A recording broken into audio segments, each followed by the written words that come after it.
ta'ala is always willing to give you a second chance. Right? The door of Allah subhanahu wa ta'ala's forgiveness is always open. It just requires that you knock at that door. Right?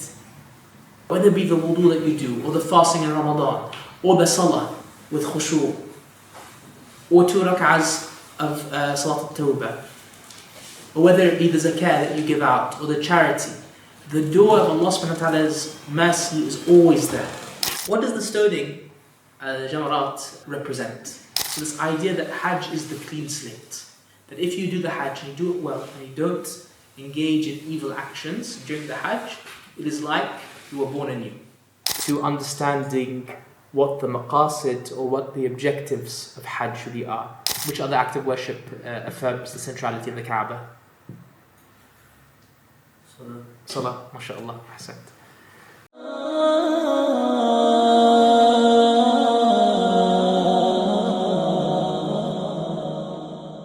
Alhamdulillah, wassalatu wassalam ala habibina Muhammad wa ala alihi wa sahbihi ajma'een. Assalamu alaikum wa rahmatullahi ta'ala wa barakatuhu. حياكم الله جميعا. ربي اشرح لي صدري ويسر لي أمري واحلل عقدة من لساني يفقه قولي. Welcome to the first session that we have بإذن الله تعالى in the study of fiqh of Hajj and Umrah, which will be the final section, roughly speaking, and maybe that will become clearer later on why I say roughly speaking, of our study of fiqh al-ibadat, the fiqh of personal worship or of worship more generally bi'idhnillahi ta'ala, although the title is somewhat misleading because everything that is in fiqh is worship, but this is how the ulama of the past divided their books, generally speaking, between fiqh al-ibadat, and you'd have then fiqh al-mu'amalat, which is like transactions, and within this would fall, for example, fiqh al-zawaj wal-usra as well, what we call in maybe more contemporary terms the fiqh of marriage and family matters. And then you have fiqh al-jinayat, these are the fiqh of criminal law, fiqh al-jihad, fiqh of jihad, and other topics that pertain to the worship of Allah subhanahu wa ta'ala and how to perfect one's worship of Allah subhanahu wa ta'ala min nahiyat, from the angle of actions as opposed to the spiritual elements which are more contained in the books of tazkiyah, books that relate to purification of the heart and the soul. The Hajj is one of the great symbols of Islam, as no doubt, inshallah, everyone here is aware. And it is also one of the most powerful demonstrations or one of the most powerful manifestations of the Islamic Aqidah. It is one of those profound moments that occur in human history and human life that is so impactful and so moving and so very symbolic that it is one of those things that's most clearly associated with Islam and the Muslim Ummah. And perhaps that is good reason to dedicate this session, as we tend to dedicate the first sessions in general, to understanding what the maqasid or what the objectives of Hajj really are. The point of this, and I don't want to labor it every single time that we talk about a new topic every single time, but the point of talking about maqasid is that when we go into the ahkam eventually, when we talk about the rulings eventually, we don't do so as though it's a long list of do's and don'ts, right? That misses the point. It also makes the study dry and repetitive and slightly monotonous maybe. The point here is to understand what is Allah subhanahu wa ta'ala wanting from you, and what does Allah subhanahu wa ta'ala want from this ummah. Now it is true, and if you were to look at the approach of the earlier scholars, the approach generally is that in the ibadat, in these matters of worship and ritual, the aim is ta'abbud. The aim of this is to worship Allah, to test, right? Whereas when it comes to those matters in mu'amalat, in business interactions, in marriage, the illah, the purpose behind the ruling is clear. Now let me try and explain that in clearer terms without so much Arabic. Although the Arabic terms are important because once again, terminologies help define clearly and delineate clearly what exactly you're talking about. But in kind of simple English, I guess, it's the point that, why Maghrib is 3 rak'ahs as opposed to Salat al-Isha being 4 rak'ahs is something that you just have to submit to Allah subhanahu wa ta'ala in. And the wisdom is with Allah subhanahu wa ta'ala. You know that He's done it for a reason, but part of the test is you submitting to Allah subhanahu wa ta'ala when you know or when you don't know, right?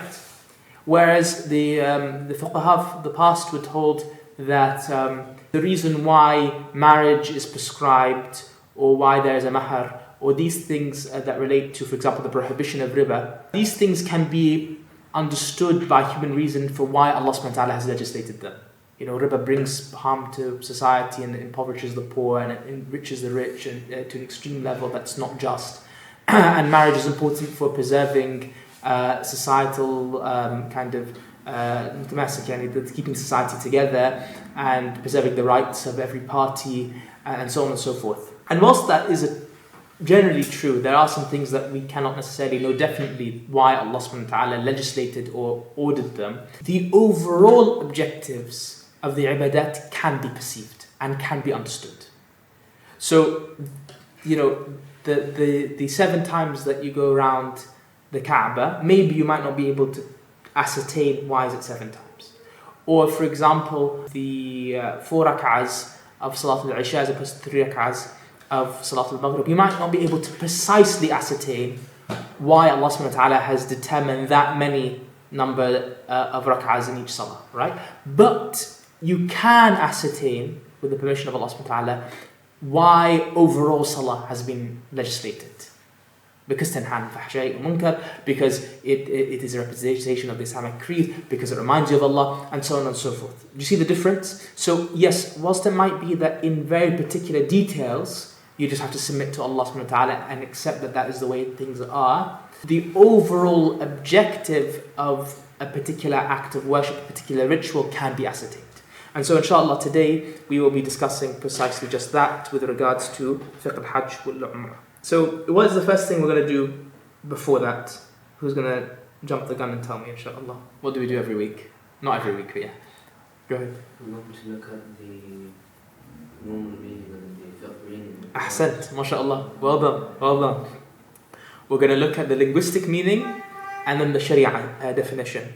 The linguistic meaning of Hajj is al-qasd, is intention or intending to do something, right? And then its Sharia definition is intention of going to the symbolic places, the masha'ir, that are holy, to do or to perform the specific rituals in a specific time and a specific place for the worship of Allah subhanahu wa ta'ala.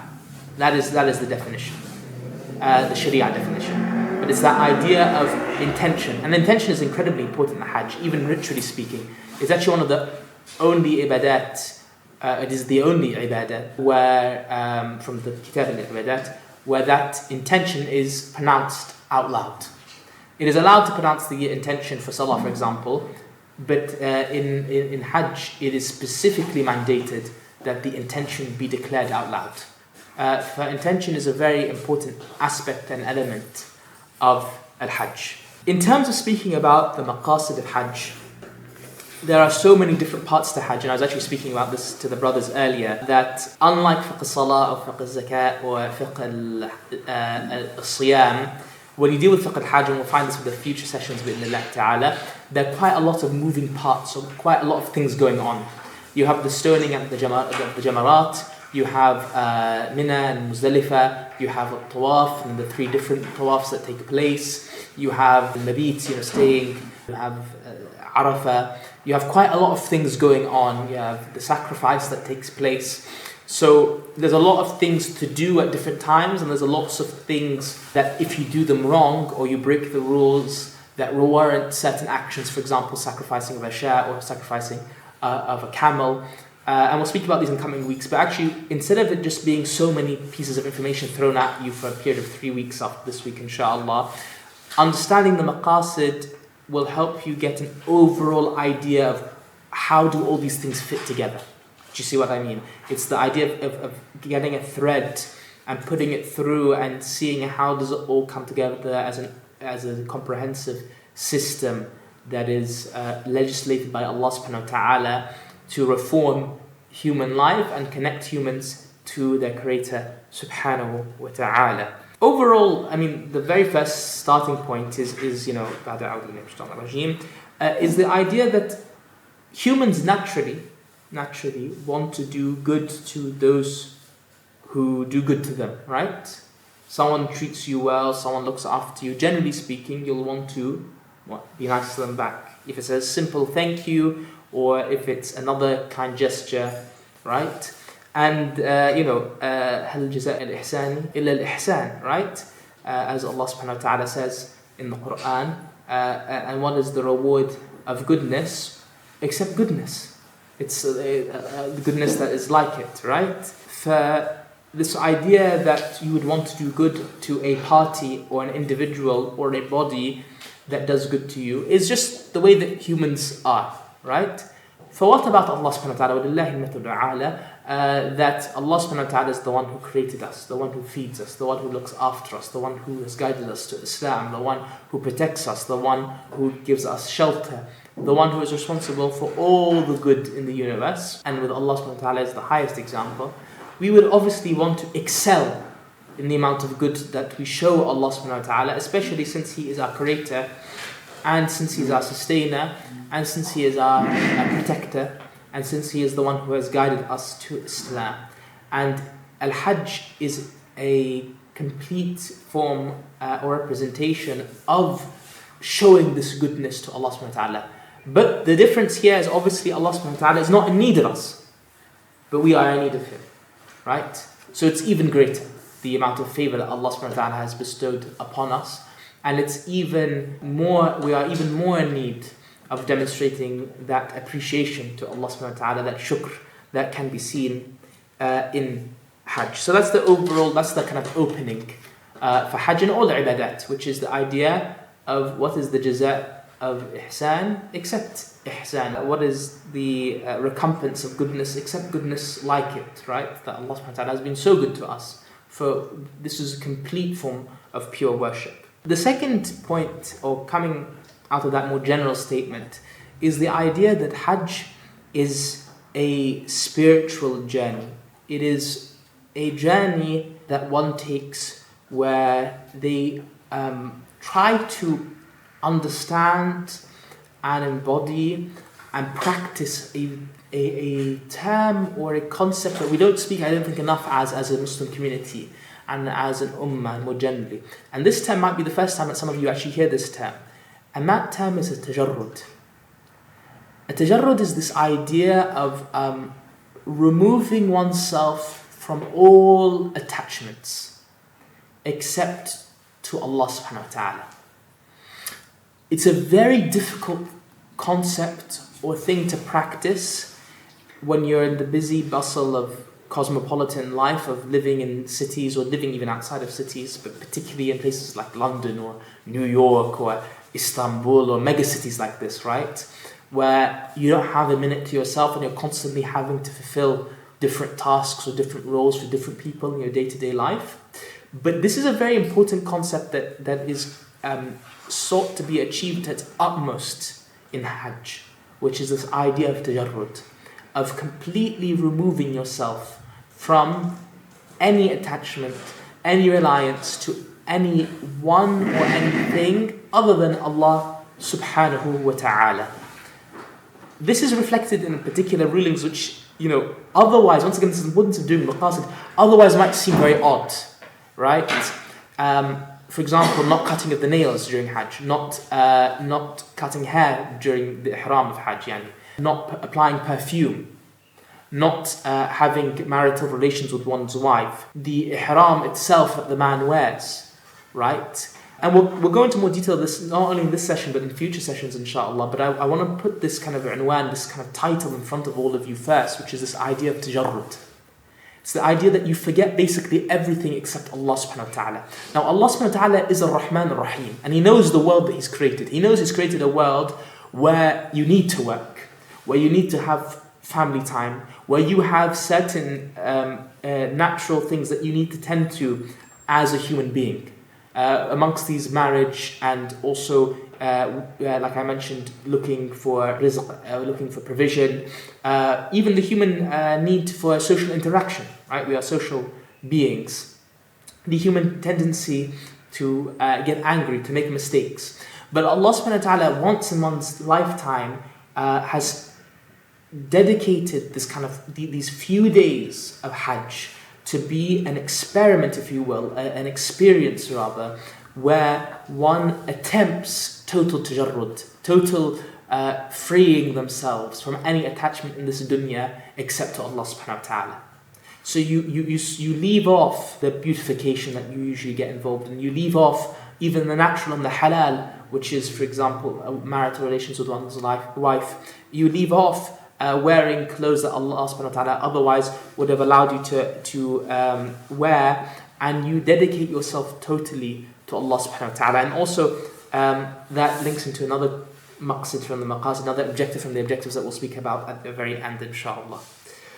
Part of this tajarrud, and this is now the third kind of part that we're speaking about here, is that Hajj removes people from what they usually do, their aadat, their customs, right?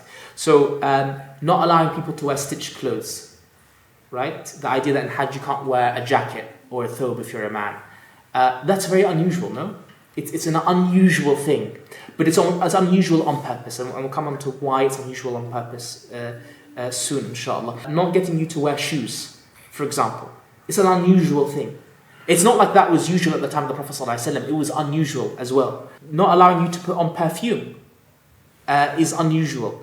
Not allowing you to wear a head covering is an unusual thing for men. Back in the day, for men, it was considered something unusual and even disliked. عيب يعني, to not be wearing a head covering as a man when you go outside. Like, for example, it would be considered mumkin from the things that cause doubt in one's maru'ah, we'd say, in one's upstandingness, if they were to go outside without a head covering. This used to be the way that people wear. By the way, even in the UK, if you look at old pictures or old videos of the United Kingdom or other Western countries in the 1940s and 30s and 20s, men would not leave the house without a hat. It's a very common thing in many different cultures that men would always leave the house with a head covering, right? So the fact that the Hajj does not allow that is unusual. Now, Islam always looks at the fact that some things are too difficult. Like, for example, there are three kinds of mashaqqa in Islam, right? Mashaqqa, which is, or kind of difficulty which cannot be bared, and Islam does not allow for this, and it's not part of the Sharia. This is, things which are just out of human capacity, things that would lead to someone killing themselves. There is a mashaqqa which is recognized by the Sharia. This is a difficulty that's recognized by the Sharia, and therefore the Sharia gives you a rukhsa for it. For example, like shortening the prayer while traveling, although there's a whole thing about is that actually the reason for it, is the reason for the shortening of the prayer the difficulty, or is it the travel itself? And in reality it's because of the travel, not because of the difficulty, but that's just leave that to the side. Another example is, for example, allowing the sick person to pray sitting down is a rukhsa. So this is a difficulty which the Sharia has recognized and given a solution through allowing something to be easier than it usually is. And then there's a mashaqqa which the Sharia considers normal. Yani, waking up in the morning for Fajr is quote-unquote difficult, right? But it's not something that means that khalas, I don't have to do it, right? Or it's not part of the Sharia. This is a normal process. So part of the things which the Sharia has realized is very difficult is, for example, many of these categories, or one of them in particular rather, the main one, does not apply to women. And that is the idea of not wearing stitched clothes. Women are allowed to wear that because it's understood that it's very difficult to require women to not wear stitched clothes, but then also to expect them to cover their body. So this is the reason why women are exempted here, is that this is a recognition of the Sharia of the differences between men and women. And you'll see this, by the way, with the shaving of the head later on, when women are just told to cut a bit of their hair. But also an appreciation of the Sharia that things are difficult and they shouldn't be made ridiculously difficult, because that's not the purpose of the Sharia. The Sharia is not there to be ridiculously difficult or to be overburdensome. It's there to guide mankind. And part of guiding mankind is sometimes giving them things which are going to test them, but it's not to break their back, if you see what I mean. But the overall point here, and it even includes, for instance, hunting during Hajj. And we'll come on to that later about what animals cannot be killed during Hajj, what things can be killed during Hajj, inshallah. But the overall idea here is that part of this tajarrud is that during this very unique experience, you're being removed from behaviors or patterns or customs that you'd otherwise engage in. And that's very much intended. It's intended because it is attempting to establish a life-changing experience. And for in order it to be a life-changing experience, it needs to be different. And in order for you to experience this tajarrud, you have to also express it in things that otherwise might be permissible, but would maybe be distracting. There are a lot of things in Islam which are mubah, which are permissible, but they could lead to distraction from Allah subhanahu wa ta'ala, or even falling into the makruh or even the haram. Part of this is the idea that the Hajj is trying to safeguard you as much as you can for just a number of days from falling to anything that might be disliked to Allah subhanahu wa ta'ala, or even be away from His remembrance, because the maqsid, the primary objective of Hajj, is the remembrance of Allah subhanahu wa ta'ala. Part of this remembrance of Allah subhanahu wa ta'ala is this very key and central element in the Hajj, which is this affirmation of a very, very important cornerstone of Islam, which is al-iqtida bil-anbiya wal-salihin, which is following and replicating the actions of the previous prophets and the righteous people. And we spoke about this last session, or the session before it, because someone answered correctly about when do we repeat that oath, or that instead of oath, let's say that commitment to follow the Anbiya and the Salihin. And that's every day in Surah Al-Fatiha, right?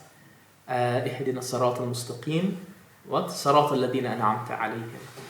صراط الذين أنعمت عليهم is the idea of the path of those. You're asking Allah subhanahu wa ta'ala to guide you to the straight path, and the straight path is the path of those whom Allah subhanahu wa ta'ala bestowed His favor upon in the past. And the Hajj is perhaps one of the most explicit ways in which this is done, because you're following the sunnah and the way of not just the Prophet Muhammad sallallahu alaihi wasallam, but also that of Ismail alayhi salam, that of Ibrahim alayhi salam, that of Hajar alayhi salam, and you're following this ummah of Ibrahim and Muhammad sallallahu alaihi wasallam in a very explicit way, through very specific reenactments. You're actually reenacting certain moments in the lives of the prophets, which is very unique, right? So for example, if you think about the stoning of the Jamarat, when you stone the what's said to be the shayateen, right? It's not that you're actually stoning the devil, but you're reenacting a moment which has been narrated that Ibrahim alayhi salam, we'll come on to this later, stoned shaitan, right? This idea of reenacting a sa'i, and we'll come back to that in more detail, Bain Safa wal Marwa, this idea of going back and forth between the two mountains is part of this idea that you are reenacting an actual action that took place. It is a physical affirmation that you want to replicate and reenact the actions of the righteous before you in every part of your life.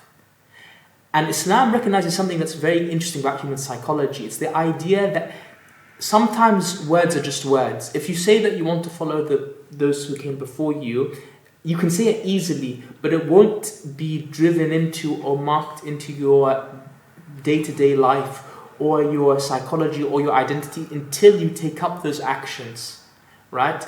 It's like saying you worship Allah subhanahu wa ta'ala, right? But when you put your head to the floor, when you do that physical act, you actually build in your psychology and in your identity how important and how much of a part of it is, how much of a part of you it is to worship Allah subhanahu wa ta'ala, to the extent that actually you would find it very difficult after worshipping Allah subhanahu wa ta'ala by putting your head on the floor to Allah subhanahu wa ta'ala for 25 years, 50 years, to go put your head on the floor for anything or anyone else, or any other deity, right? Because it's marked into your psychology.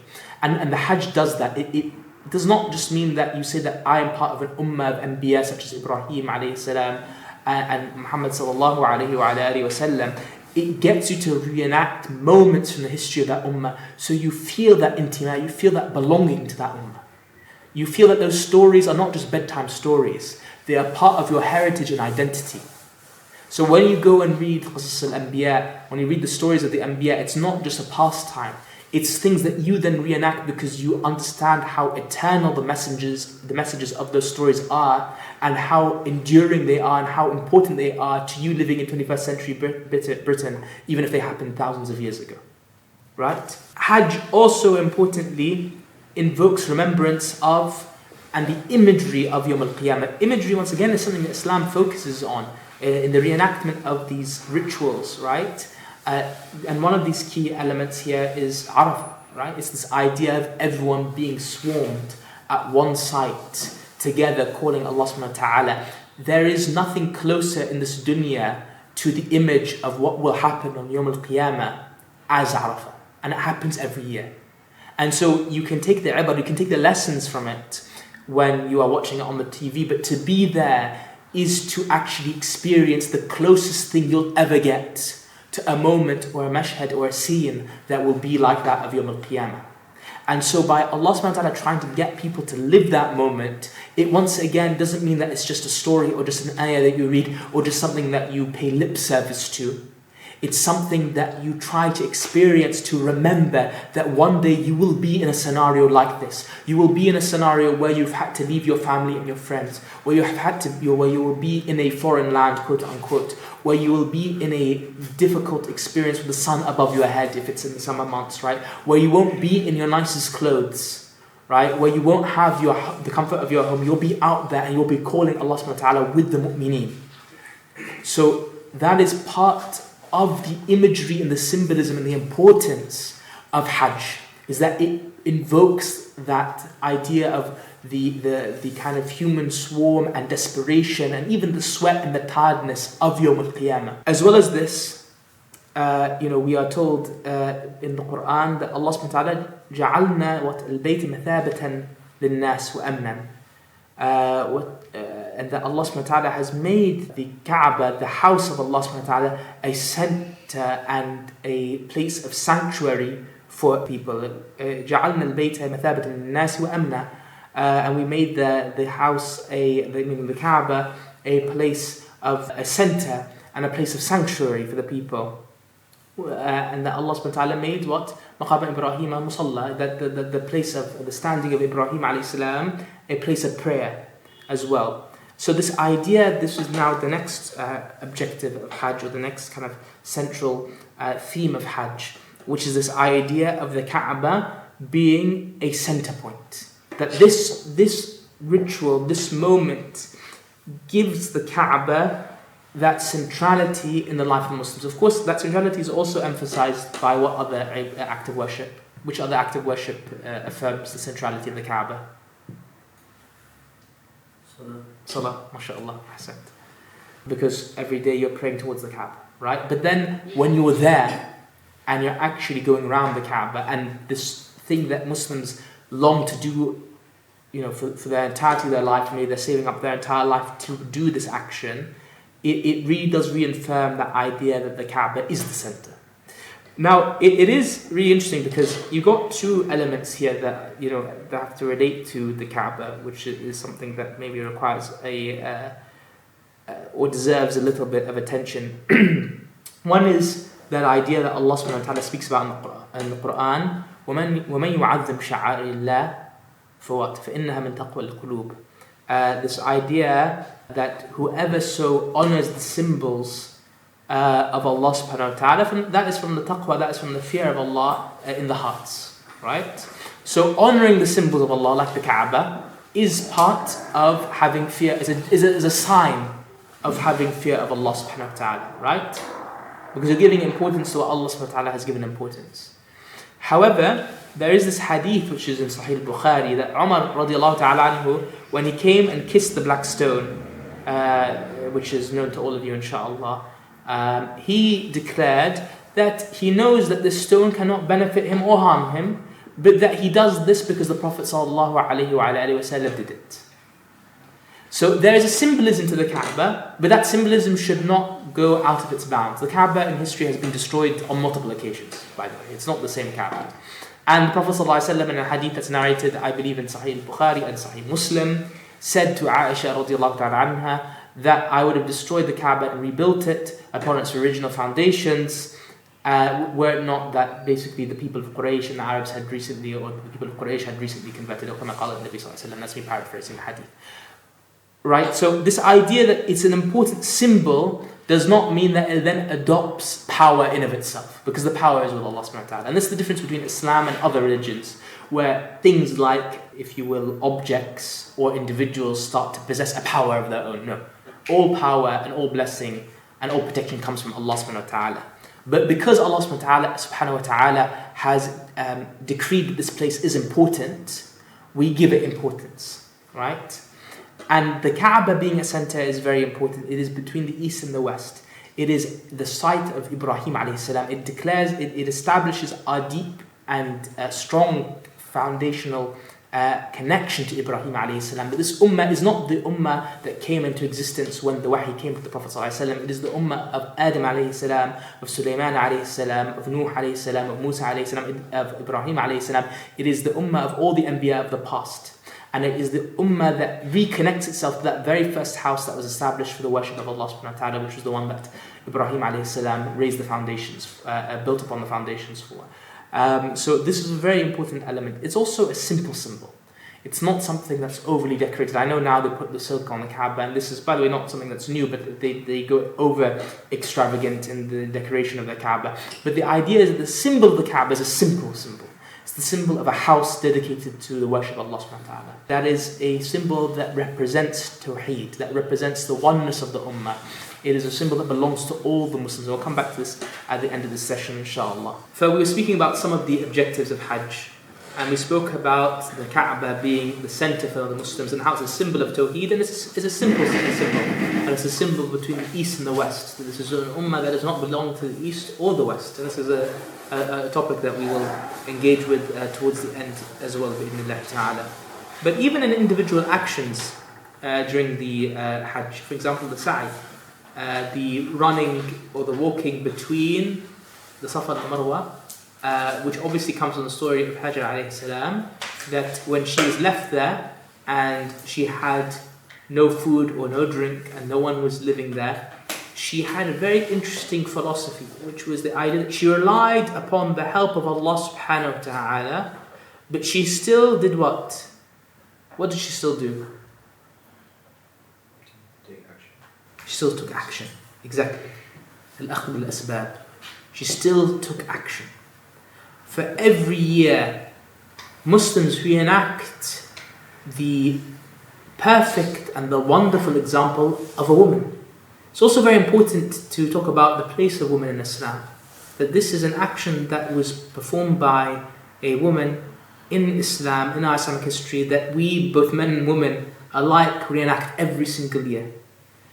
And actually when you look in the Quran, subhanAllah, you find that women are the best example of a tawakkul, of reliance upon Allah subhanahu wa ta'ala. You find it, Hajar alayhi salam's example, but you also find it in Islamic tradition, yani, not just the Quran, but also you find it in the story of Maryam alayhi salam.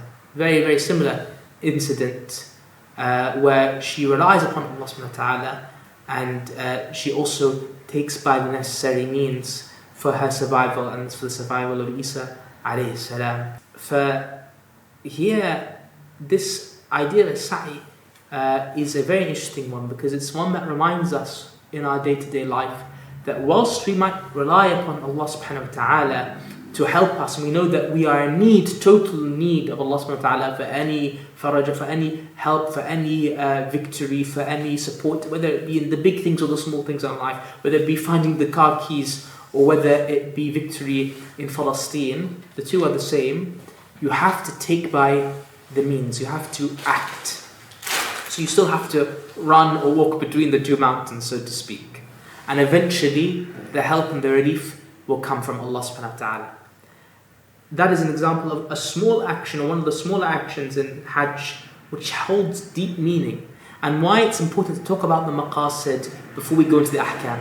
Because we could talk about the ahkam, about how many times you go between Safa and Marwa, and when do you do it running, and when do you do it walking, and the 2 rak'ahs you pray at the end, for Umrah. We can talk about these particular actions, but if we did at the first glance, we didn't give time to this, we'd miss the point, which is this element that yes, it is ta'abbud, and it is worship of Allah subhanahu wa ta'ala, and that is the core and the center. But it's also trying to impart meanings and lessons that the person who goes on Hajj, or at least the person who knows about Hajj and learns about it, even if they're not given the opportunity to do Hajj, will never forget, right? And that is the idea that the Muslim relies upon Allah subhanahu wa ta'ala, but also takes the means necessary to see that change implemented in their day-to-day life. Likewise, the stoning of the Jamarat, which we said is symbolic of Ibrahim alayhi salam stoning Shaitan, as it comes in narration, on his way to sacrifice Ismail alayhi salam, is a very important story that we have to internalize and understand, which is the idea that Ibrahim alayhi salam is a pious man who's thrown out of his hometown, so to speak. He's a refugee by all intents and purposes, right? His own people tried to kill him because of his belief in Allah subhanahu wa ta'ala at a young age, where he has to even find that his own father turns against him. His father is an idol maker. And he goes out into the wilderness just relying on Allah subhanahu wa ta'ala, and he reaches old age where he's not able to have a child, and he wants someone to carry on his legacy, carry on the message, right? And finally he's given a son, and after he's given a son, and his son comes to the age where he expects great things from him. He comes to the age where he's not just being cut down by the usual diseases that would kill children at that point in time. Allah subhanahu wa ta'ala, he's given this dream, and he's commanded to sacrifice his son. Right? And that difficulty of having to do something of that proportion is immense, right? It's the ultimate sacrifice. And it kind of comes... the story comes or is relevant to the Hajj in two different ways. The first way, which is the one that we're talking about, which is the stoning of the Jamarat, is the idea that Shaitan is said to have come to Ibrahim alayhi salam, trying to dissuade him from this very difficult action. And this action is one which represents that ultimate sacrifice, the ultimate commitment to Allah subhanahu wa ta'ala. But it's also a pledge that Muslims make through performing that every day to what? What do you think? So can you repeat the question? What does the stoning, Jamarat, represent?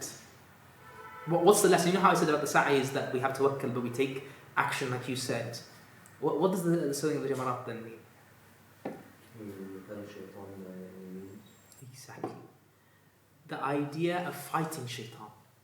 That this battle, the battle of the mu'min, the real battle of the mu'min, is not as simple as the battle of the mu'min is the battle between the mu'min and the far right, or the battle of the mu'min between him and Israel, right? It's greater than that. Because who is behind all the evil in the world? Shaitan. Now, sometimes shaitan moves people who are called crusaders. At another time, shaitan moves people called Zionists. Another time, shaitan moves people who might have a different name. But it's always, in reality, the battle between the believers and shaitan. That is the ultimate battle. Even if it changes colors or shapes or names, that is the continuous battle. So your declaration when you go to the stoning in Hajj is this declaration of your battle, your constant and your continuous battle with shaitan, right? And that's one of the stories that comes here, that ultimate sacrifice that Ibrahim alayhi salam is willing to take. And by the way, in the story, that even Ismail alayhi salam is willing to undertake as well, that in this story, even then he's not dissuaded by the temptations of shaitan. Even then, shaitan is not able to tempt him away from obeying what he believes Allah subhanahu wa ta'ala, what Allah subhanahu wa ta'ala has commanded him to do. right? And of course this reiterates itself in the sacrificing that takes place on Eid, because it's the sacrifice that Ibrahim alayhi salam was given. Instead of having to sacrifice his son, he was able to sacrifice an animal instead. And it's this idea, once again, and we'll come up to later, that the sacrifices in Islam are meant to help the poor, right?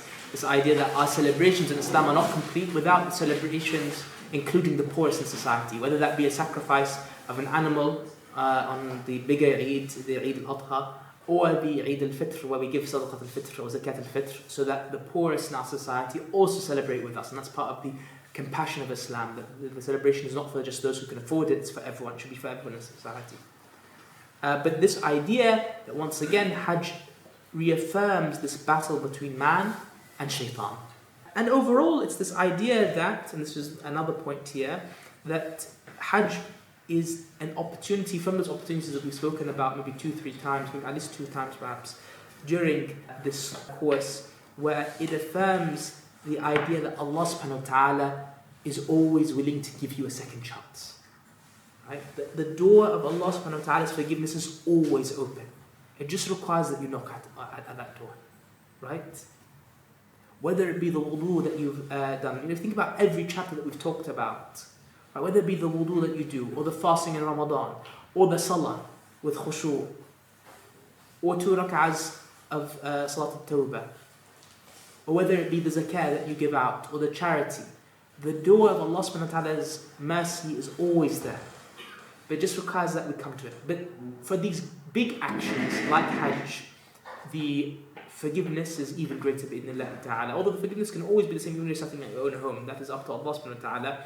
And you saying to Allah subhanahu wa ta'ala that you will leave off this sin, and you don't have the intention of coming back to it, and you feel guilt for it, then Allah subhanahu wa ta'ala can forgive you in any place.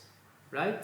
But Hajj is one of the great means by which, inshallah, you're even more likely to receive that forgiveness. And it's the hadith of the Prophet sallallahu alaihi wasallam that's contained in Sahih Bukhari, that the Prophet sallallahu alaihi wasallam says, whoever performs Hajj for Allah's pleasure and does not have relations, any sexual relations with his wife, and does not do evil or sins, then he will return as if he was born anew, as if he were born anew. So this idea that Hajj is the clean slate, that if you do the Hajj and you do it well and you don't engage in evil actions during the Hajj, it is like you were born anew. That the meter is reset. You keep all your good deeds and all your bad deeds go to 0. So the Hajj is a manifestation of that idea that a second chance is possible. You know, many people maybe continue in their sins because they feel that they're too far gone. They've been doing it for too many years. They've reached a point of no return. And Islam is totally and wholly against that idea. There is no point of no return. There's always the ability to go back to Allah subhanahu wa ta'ala. Right? His door is always open. And Hajj is just one of the many ways in which that is manifest and that's present to the extreme, to the point at which it's like you being born again. Then we come to the element of Al-Hajj is a season of ihsan. You know, Allah subhanahu wa ta'ala says, Al-Hajj ashhurun ma'lumat. Right? Hajj is well-known months. Is during the well-known months, right? فَمَنْ فَرَضَ فِيهِنَّ. So whoever has made obligatory upon themselves al-Hajj, فَلَا رَفَثَ وَلَا فُسُوقَ وَلَا جِدَالَ فِي الْحَجِّ. So whoever makes obligatory on himself or herself Hajj, makes the intention to go for Hajj, فَمَنْ فَرَضَ فِيهِنَّ الْحَجِّ. Whoever has made obligatory for themselves Hajj, فَلَا رَفَثَ. So there is no sexual relations or marital relations. وَلَا فَسُوقَ. There is no disobedience or sin. وَلَا جِدَالَ. We're حتى even disputing في الحج. This is the idea that Hajj is a period of ihsan. It's not just stopping yourself from the haram. It's stopping yourself from, once again, anything that might distract from the worship of Allah or the remembrance of Allah subhanahu wa ta'ala, which is the purpose of Hajj. So even having marital relations with your wife, even minor sins, even arguing about politics or about family relations or about inheritance, things which are not necessarily in and of themselves haram, they are not allowed or they should not be engaged in during Hajj. Right? Hajj is total just complete tajarrud, as we spoke about, this complete dedication to Allah subhanahu wa ta'ala during those days. A total removal of yourself from any other attachment and connecting yourself totally to Allah subhanahu wa ta'ala. That you leave off anything that's haram, anything that's makruh, anything that might be distracting from Allah subhanahu wa ta'ala during these months, during these days. Sorry. Another element here is that the Hajj aims to bring worldly and hereafter benefits. So Allah subhanahu wa ta'ala says in the Quran, وَلِيَشْهَدُوا مَنَافِعَ لَهُمْ. This idea that this is so that the people may perform Hajj so that they see the benefits, manafi', the benefits for them in this life and in the hereafter. So Ibn Abbas radiallahu ta'ala anhuma gives the tafsir that the benefits are in this dunya and in the hereafter. It's not just the benefit is forgiveness from Allah subhanahu wa ta'ala, even if that's the main thing and the most important thing, but it's also included in, for example, a tijara, in trade. Islam is a realistic religion. It understands that people need money, that the economy needs to run. So Hajj is actually one of the ways in which, even before the Prophet ﷺ's da'wah, when there were idols, in which Mecca gained its money. People come, they trade, they bring their goods, they meet different people come from across the lands, and they're able to do business. There's no haram in that. That's normal procedure of life. So that's one of the manafi' of Hajj, one of the benefits which Hajj brings. It's the idea that you get to know people, that you get to trade with people. This is obviously after the period of the Hajj itself. After you remain in Mecca, you can engage in trade and getting to maybe know people in a more conversational way. But you all are brought to one place, right? That is part of the manafi', the benefits of Hajj. And then we come to the final maqsad, which is kind of maybe the one that if you're all... Actually, let's because there's two sections after that as well. Let's see, who thinks is the one... What is one of the main objectives of Hajj which you think that I've purposely left to the end? Who can guess? Sorry? We spoke about the Wuquf bi-Arafah, but it's related to this, yes, Shaykhna. Yeah, it's related to this. Yes. To show unity as an ummah. MashaAllah, you should teach the lesson, you know this, by the way, MashaAllah. It's good to know. I can tell Shaykh Muhammad I can retire, and I don't have to come from West London. Insha'Allah. MashaAllah. Ahsant, yeah. إِنَّمَا الْمُؤْمِنُونَ what? Sorry, Shaykh. Ikhwa. What's the question or the answer? The question was, which of the maqasid, which of the objectives relating to Fiqh al-Hajj have we not spoken about yet? Because we spoke about a list of them, and the brother, mashallah, he said the unity of the ummah that the Hajj does. فَإِنَّمَا الْمُؤْمِنُونَ إِخْوَةً.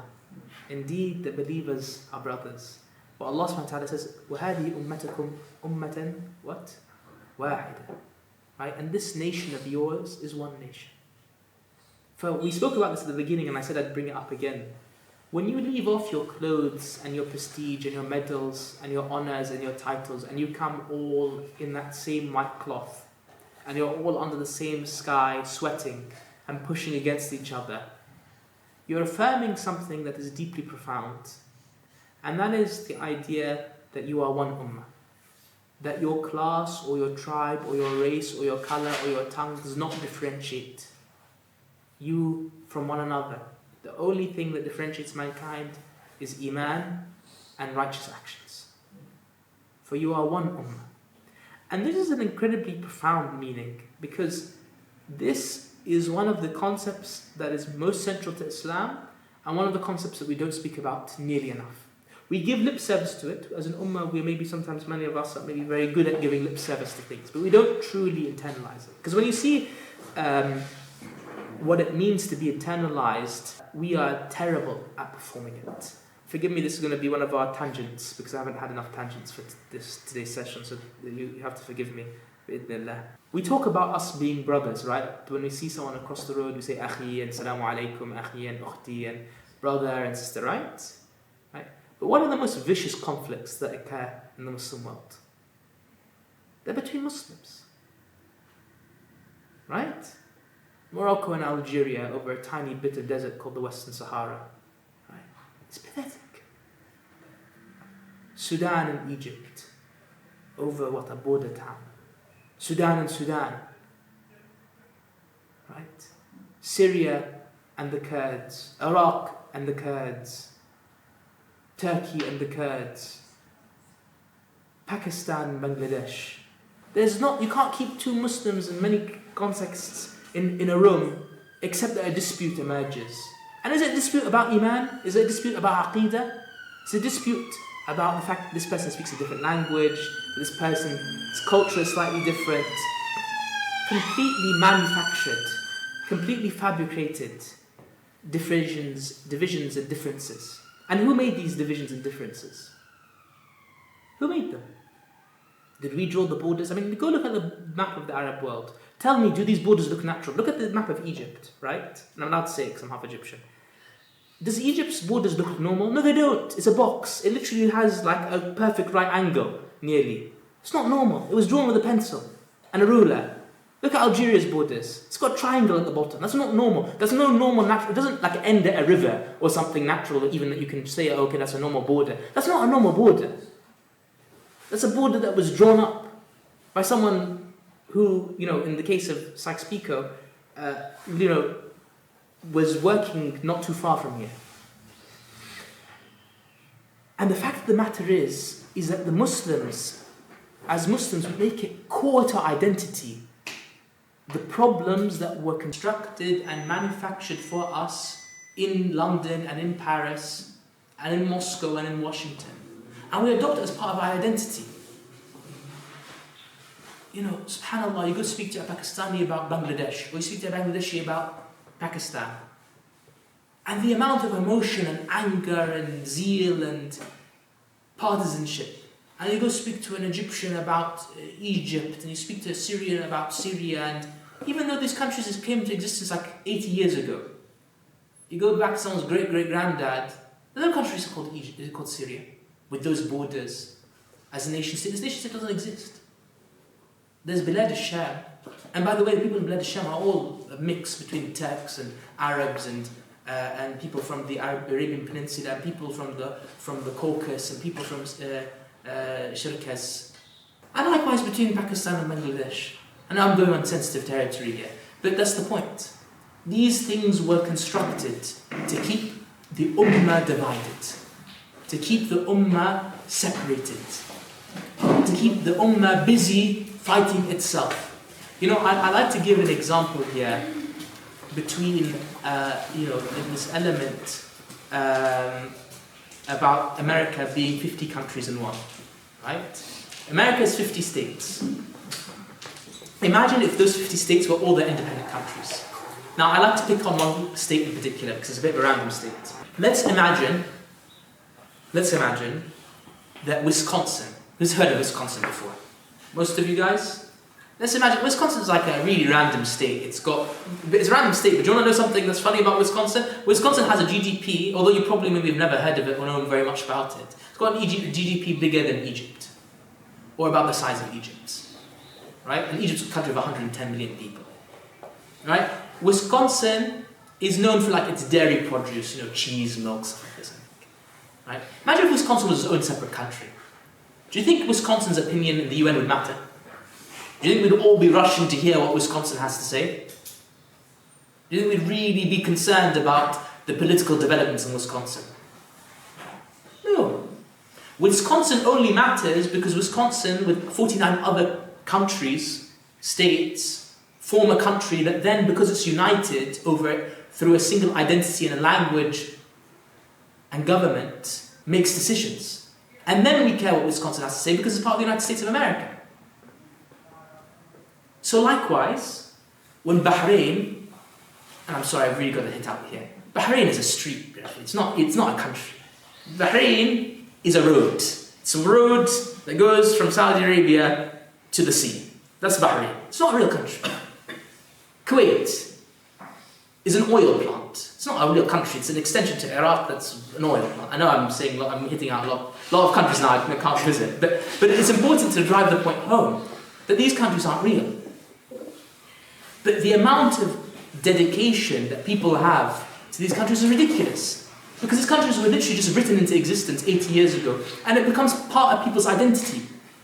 And more than that, they will fight other Muslims based off that identity. And that was precisely the point. You know, we talk about bid'ah a lot. Bid'ah visiting graves, bid'ah of Mawlid, bid'ah... I'm not saying these things, by the way, are bid'ah, but I'm saying the kinds of things that will get YouTube headlines and get Muslims heated up and fired up. Do you know what the biggest bid'ah is? And by the way, I'm preparing to write a book on this. Do you know what the biggest bid'ah is? It's the bid'ah of nationalism. There is no bid'ah that has entered every Muslim household nearly other than the bid'ah of nationalism. And people will go to war based on it. And people will not allow other Muslims into their own country, will allow other Muslims to die based on it. You know, by the way, Gaza does not border America. But Gaza does not border Germany. Right? So when you hear that people are drowning in their tents now in Gaza because of the rain, or that people are having to eat food with maggots in it, or people were being bombed and had nowhere to go and doctors couldn't get in and aid couldn't get in, it's not because Gaza was bordering Germany or bordering France or bordering Russia. Gaza was bordering a country that has about 100 million Muslims, a country called Egypt. But what stopped Egypt from moving for Gaza?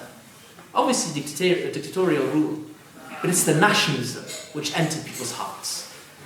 You know, one of the most famous Egyptian media personalities, he did a video with a title, "Why I Will Not Donate to Gaza." Because of the nationalism. Because he says, I should donate to my country first. Your country? Your country was made up by a drunkard who lived in London. Your country, like all the other countries, has no honor, has no prestige, has no standing, except by Islam. Look at our histories when we were ruled by Islam, and look at our histories now. Everyone wants to leave the countries we come from, go abroad, seek refuge. Or they overcompensate the failures of their own country by getting aggressively chauvinistic and nationalistic.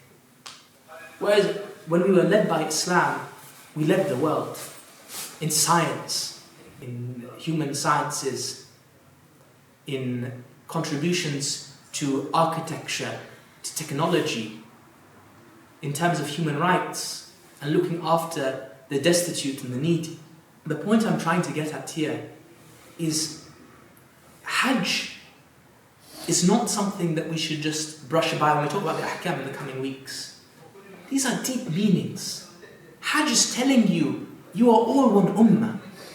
The point of Hajj is to get the Muslims together like in one big Islamic conference, where they get to know each other. They get to hear about the problems firsthand that are befalling the Muslims in Myanmar, the Rohingya, where they get to hear about the Uyghur, they get to hear about the Muslims of Central Africa, where they get to hear about the Muslims of Bosnia, where they get to hear people's problems, what's affecting them, what they need from the Muslims elsewhere in the world, where they feel that they are part of one family.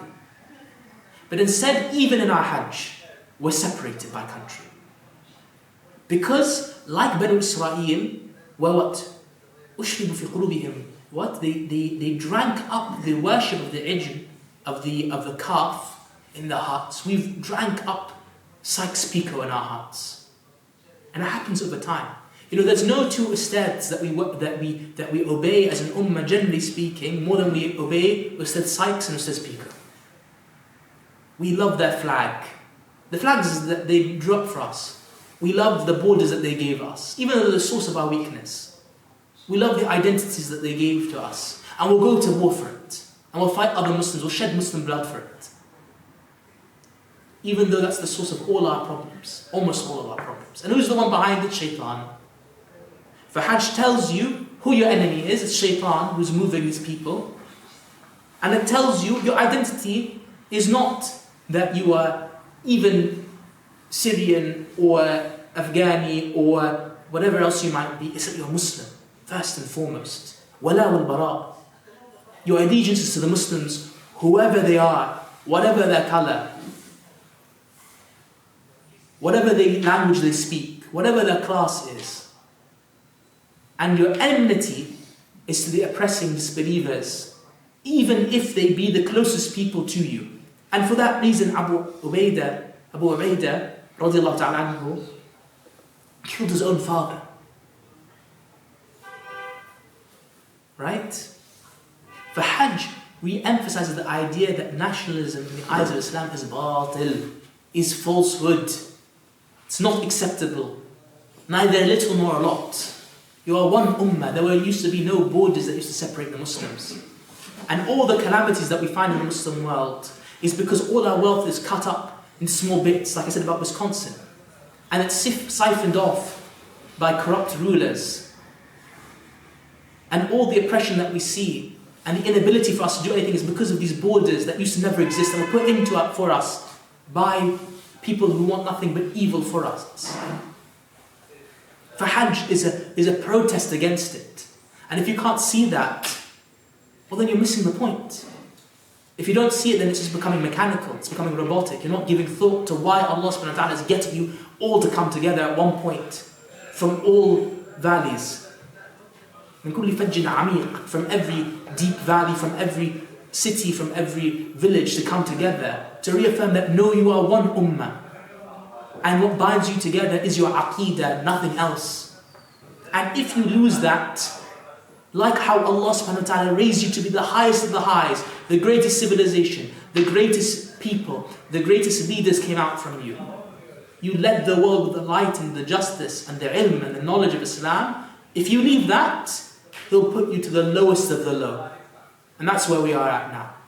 Where you can't even get an ambulance into Gaza without the approval from what?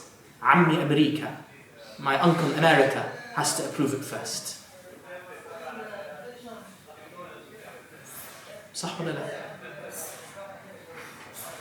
But we pass these things by, we don't give much thought to them. For the last two sections are relating to the ruling of Hajj. And it's clear that Hajj is a faridah. It is a faridah, it is an obligation upon the believers. وَلِلَّهِ عَلَى النَّاسِ حِجُّ الْبَيْتِ What? مَنِ اسْتَطَاعَ إِلَيْهِ سَبِيلًا. And to Allah subhanahu wa ta'ala is obligated Hajj, whoever is able to do so. Right? So it's a faridah, meaning that it is what Allah subhanahu wa ta'ala, faridah is what Allah subhanahu wa ta'ala has ordered from the people by way of obligation. Yani it's something that He's ordered the people to do. It's not something that's just liked, it's something that's obligatory.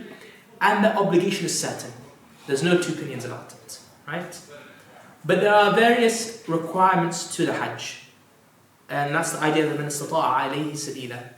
Whoever is able. The ability comes in different ways. For example, financially able. Now, one of the things that have been done, and I'm just going to end the session with going full out, but why not? One of the many ways that's been done is that Hajj has basically been turned into a profiting industry for Saudi Arabia. So you find that Hajj is at minimum cost what, like £10,000, $10,000. Of course, always throughout history, Hajj used to have its costs because of the cost of travel. But you would assume that how cheap travel has become and hotels have become, that the price would not increase, it would decrease. But Hajj, according to what people are able to spend, Hajj has become exorbitantly expensive. And most people have to save up, for many years in order to perform Hajj. It also means physically, people who are aged or have illnesses or elderly, then they are exempted from the Hajj if they're not able to physically take the journey, especially because there are many parts of the Hajj that are quite physical or require physical strength or endurance. Also, in terms of procedures, so for example, visas, other such ijra'at, leaving your country, maybe the country is in a war, maybe there's a problem with the government or between the two governments. In these senses, that does not mean that, for example, if that means that you're not able to go to Hajj, then you are exempt. It is also required from you, before you go to Hajj, to have knowledge about the ahkam of Hajj. So inshallah, even if some of you have not performed Hajj, these sessions will act as a means by which you're fulfilling an obligation upon you with regards to the Hajj, which is the obligation of knowing what to do when you get there. You can't just figure it out when you get there, or necessarily even follow others when you're there. you should know the steps that you need to take for Hajj. It's part of the importance. So even if you don't feel that, oh, what am I benefiting from classes that have to do with Hajj? Well, you never know when Allah subhanahu wa ta'ala might call you to His house, and then at least you'll have the ilm of what to do when you're there, inshallah. I hope in the coming sessions, inshallah, we'll speak about the actual ahkam of Hajj. Don't worry, we'll speak about the tawaf, we'll speak about the rami, we'll speak about the throwing of the stones, we'll speak about Muzdalifah and Mina and Arafah, the Kuf al-Arafah. We'll speak about the mahdurat, we'll speak about the things that you're not allowed to do in the Hajj. We'll talk about the fara'id, the things that are obligatory, that without which the Hajj will not be accepted. We'll speak about the things that the wajibat, the things that are necessary for the Hajj, but if they are not performed or they are broken, then there is sacrifice that's needed. We'll speak about the actual sacrifice itself. All these things we'll speak about. But in the even there's lots of parts, we'll try to speak about all of these in the next 3 sessions. But I wanted to introduce with this, to speak about the idea that Hajj has very deep meanings. Really, really deep meanings. I mean, I think after Salah, I can't think of a single act of worship in Islam that contains so many diverse and important meanings as Hajj does. And that's why it's a once in a lifetime kind of experience, right? I don't want those to pass us by as just tick box activities that we talk about with the ahkam. Oh, this is allowed, this isn't allowed, but if you do this then you have to do that, but then if you do this then your Hajj is accepted, but no, your Hajj is not accepted in this case or whatever. I wanted us to have an introduction where we understand what Hajj is trying to do, and actually the themes of Hajj are deeply revolutionary. They are deeply fundamental to the Aqeedah of Islam. They are deeply life-changing and world-changing if they're internalized and understood. Not just the one I ended with, which is the idea of the unity of the Ummah and the oneness of the Ummah throughout. They are deeply life-changing on an individual and a societal level. But oftentimes we don't spend enough time thinking about them and internalizing them, which is a failure on our, on ourselves, on our own behalves, but it's also a failure that's intended, I think, a lot of the time by people who are very scared by what it would mean if we were to truly understand what Hajj is trying to do and trying to embody in the life of Muslims. Allah Ta'ala alam. سبحانك اللهم وبحمدك اشهد ان لا اله الا انت استغفرك واتوب اليك. السلام عليكم ورحمه الله. And if anyone has any questions, feel free to ask, inshallah. But once again, we're doing the ahkam stuff in the coming weeks. So if you've got questions about the ahkam, leave that to the coming weeks. But if questions about Hajj more generally, feel free to ask, inshallah. No. Now, I've noticed that is that like the months that take you to the extreme. Yeah. Thing is, there's a difference between tajarrud and rahbaniyah. So Allah subhanahu wa ta'ala mentions rahbaniyah in the Quran, which is this kind of monasticism, is what we call it in English. And Allah subhanahu wa ta'ala mentions that this is a bid'ah. This is something that they came up with, the Christians, to try and come close to Allah subhanahu wa ta'ala. So it's different to tajarrud. It's an extreme version of tajarrud. Tajarrud is still within the bounds of halal and haram, or within the bounds of halal, but it's the idea that you temporarily forsake some things that are allowed to come close to Allah subhanahu wa ta'ala. It's like in Ramadan, you do the same, or i'tikaf, you do the same, right? Rahbaniyah is totally making haram what Allah subhanahu wa ta'ala has made halal, right? Making haram for yourself what Allah subhanahu wa ta'ala has made halal, like certain foods, or marriage, or other such things. Yes? I might be wrong in remembering this, but I think this it mentions in the Quran somewhere about trade is like allowed during Hajj. Is that right? Hajj allows for trade, but obviously this is like, it's about the particular times and places and the objective. So, for example, hunting is not allowed in Hajj. It's a distraction and it defeats the point if people are out hunting, right? You can technically engage in trade, for example, when you arrive in Mecca or after you finish. But remember, ihsan is not just doing what you're allowed. It's the idea that you should be aiming for the best. So the idea is that here you are aiming to worship Allah subhanahu wa ta'ala. But keep the trade and discussions, the trivial discussions, the kind of discussions about the dunya until later. Keep the Hajj just for connecting yourself to Allah subhanahu wa ta'ala and connecting yourself to the individuals of the Ummah. But it's not something that will break the Hajj, you see what I mean? You know, if someone's selling something on the side of the road, you can still buy it from them. Or if you have something to provide, some food, you can still give it, right? But it's the idea that what is your objective being here for Hajj, and then if you're staying in Mecca for a few days after, then you can do your intense kind of trade dealings and stuff like that. Yeah. I think I was just thinking about that trade being singled out, Yeah, almost compared to other like worldly hunting. things. Yeah, it's interesting, and I think Islam does very much recognize the importance of trade, right? And manafi' lahum, right? This idea that Islam recognizes, according to the tafsir of Ibn Abbas, that part of the benefit of Hajj is the idea that loads of people are gathered together in one place. That's a good opportunity to make money, right? It's not haram. And in this sense, we're very different to the Christian monastic kind of understanding of the world. Making money is not our problem, right? But everything has its time and place. Is that good? Inshallah, we'll call that a day, and see you next week, inshallah.